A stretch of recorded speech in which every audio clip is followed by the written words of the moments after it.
What's happening, guys? So I've made videos in the past where I talk about what the best investments you can make are, and the top two are always going to come out as either real estate or certain types of stocks. Now, in my opinion, real estate is amazing, it's great, but the downside of it is it also takes a lot of time, investment, expertise in order to get to the point where you are good at it and you're making a lot of money. Because the truth is, almost everybody messes up on their first house. Even Graham Stephan, who's a really smart guy, great YouTuber, pretty much like a real estate genius and a very smooth operator. And on top of all of that, he's the one who taught me the secrets to smashing the like button. But anyways, he was a real estate agent for several years. He knew his way around the real estate business, all the ins and outs.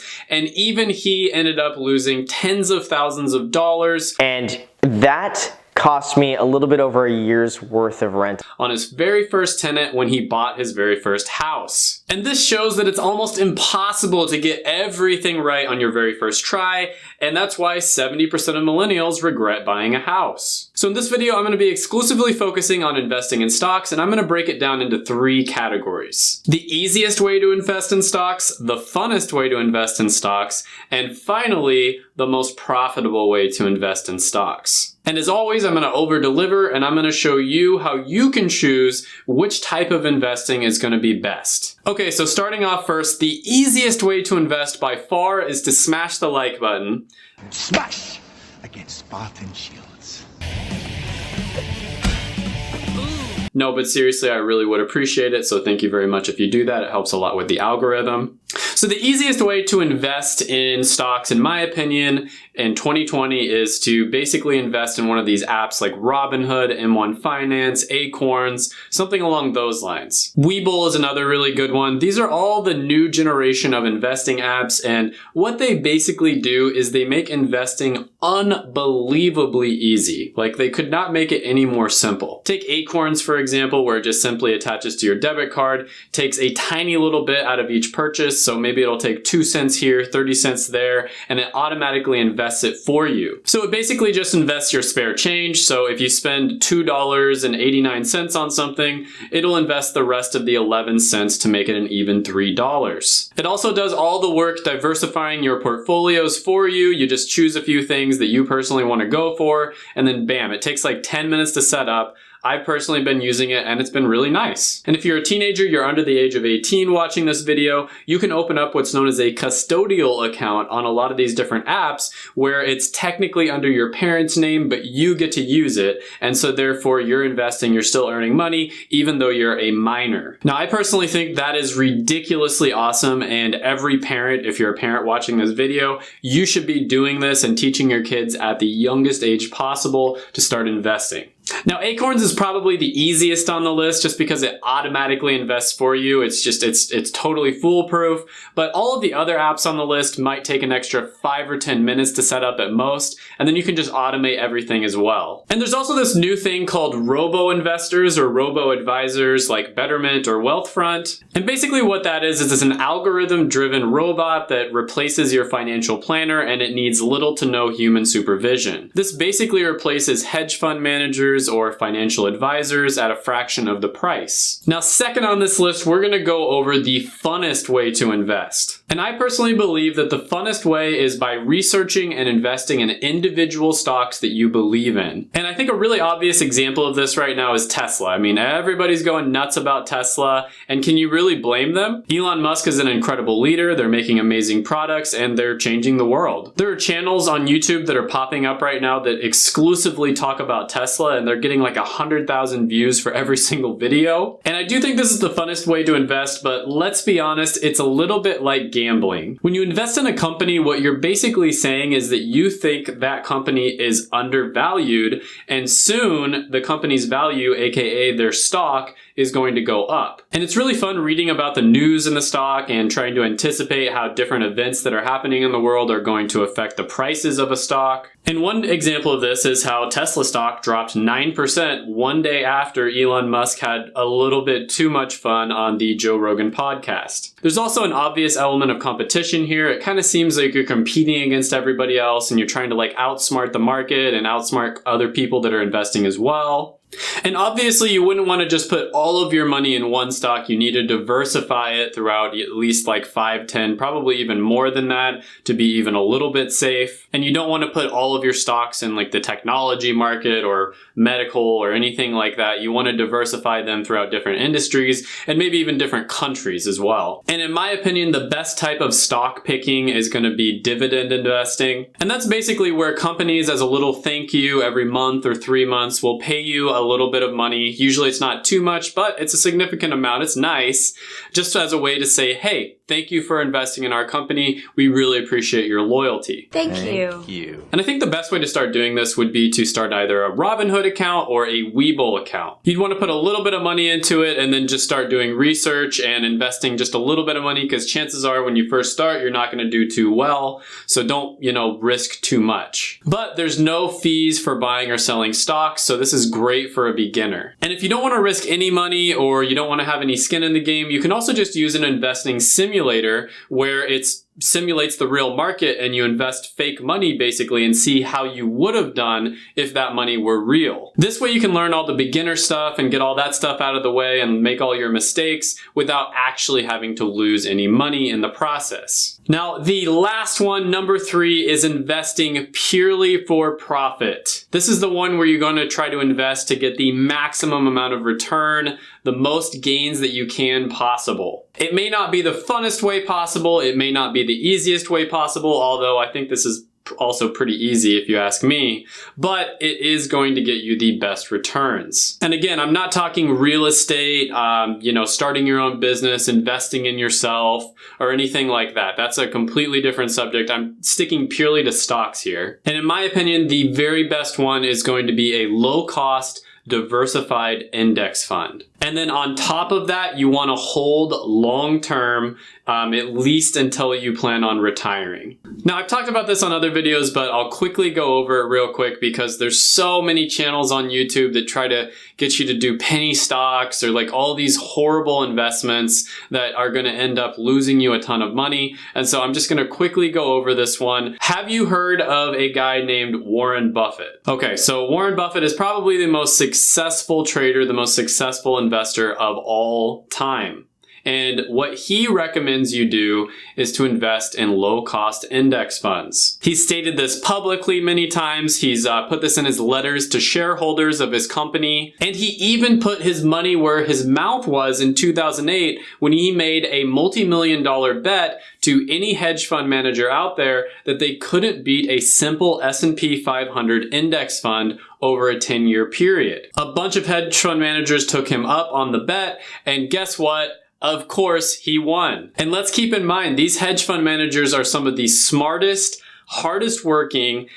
They have the best connections. They have the best technology and gear. They have access to the smartest people and best consultants and all kinds of different advantages that they have over the average person like that you probably are and I am. Like everybody watching this is probably just a typical person. They have so many advantages over us, and even they couldn't beat the S&P 500 index fund. And that's a pretty basic index fund. That's not even one of the best ones. And if that's not enough, tons of different studies have shown that index funds will beat either hedge fund managers or normal investors anywhere from 90% of the time on the low end to 95% of the time for hedge fund managers, and around 98 to 99% of the time if you're comparing them to just your average Joe investor.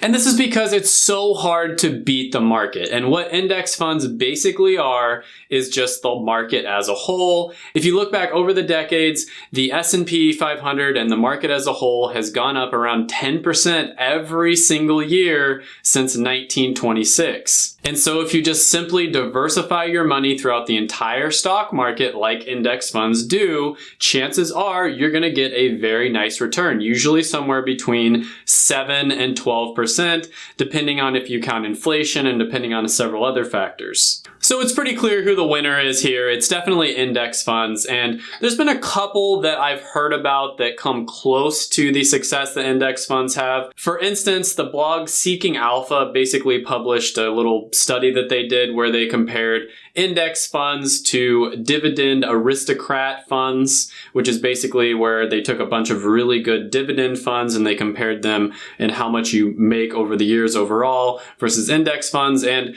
the dividend aristocrats did beat them out by a very tiny margin, but a lot of the things that they did in the study were a little bit suspect in my opinion. First of all, they compared the dividend aristocrats to index funds that were mixed with bonds, so it was a 60-40 split.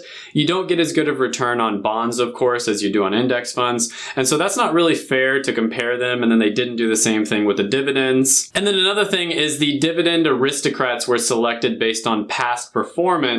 And it's been shown over and over again that past performance has nothing to do with future performance. In fact, there's some evidence that the better a stock does in the past, the worse it will do in the future. But overall, index funds are one of the best, if not the best, when it comes to profit, and you can't beat how unbelievably easy they are. Now, the reason they didn't go in category number 1 is because generally you are going to need at least $500 to start investing in an index fund, whereas with a lot of those apps, you basically need almost no money to start investing. But as long as you have $500, it's not going to take you more than 15-20 minutes to set up an index fund on Fidelity or Vanguard or any number of other platforms. In my recommendation for the best platforms, the two that I personally use quite a bit are going to be Vanguard and Fidelity. Vanguard because they were the OGs, they originally invented index funds, and then Fidelity because I just really think that they're great with user experience and they just make everything stupidly easy. Now, the one knock on index funds, and this is a legitimate concern, is that they're honestly not very fun. And I think this is one of the main reasons that a lot of people stay away from them, and the reason that they haven't just totally dominated the market is because they're honestly pretty boring. You're not going to get that rush of adrenaline when your Tesla stock quadruples in price. There's really not any speculating or research or anything like that that you have to do. It's very passive. You just hold long term, and you have to have extremely good self-control as well. But for me personally, it saves so much time. All that time that you would need to learn how to invest, learn how to look up all the different indicators of what makes a good stock versus a bad stock, whether it's overvalued or undervalued, and then also stay on top of the news 24/7. All of that is just not for me. I don't want to stare at the ceiling at night wondering if my stock's going up or down the next morning.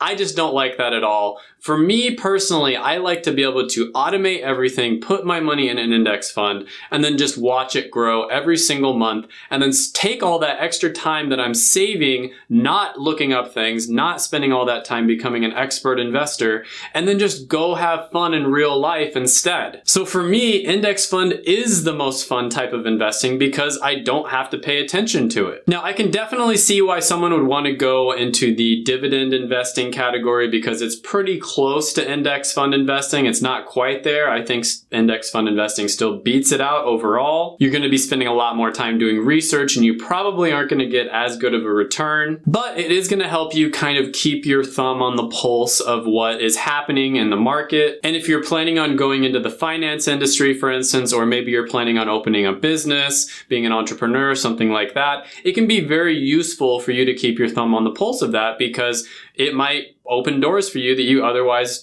didn't even know would exist. But for me, it's just not worth it. There's no late nights staying up, doing research, waking up early in the morning to read the news to see if some stock is going up or anything like that. Coming home to find that Beyond Meat stock dropped 22% in a single day. I just automatically invest a certain percentage of my income every single month, and then I look at it once a month just to see how it's doing. But overall, and this is the secret to choosing the best kind of investment, overall, the best kind of investment is the one that gets you to start investing. Only about 50% of grown-ups own stocks, and this should really be much higher because investing is the secret to retiring, to building wealth, to just being able to live a life where you're free, where you don't have to worry about money all the time. So really, whichever one gets you excited enough to save enough money to invest is the one that you should go for. Because the most important thing is just getting the ball rolling,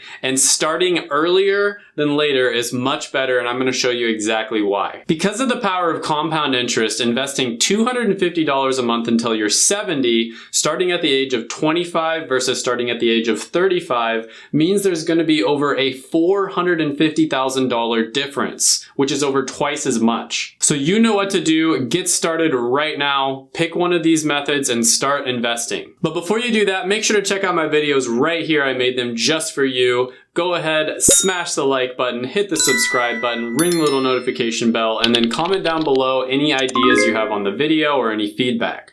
Thank you so much for watching, and bye for now.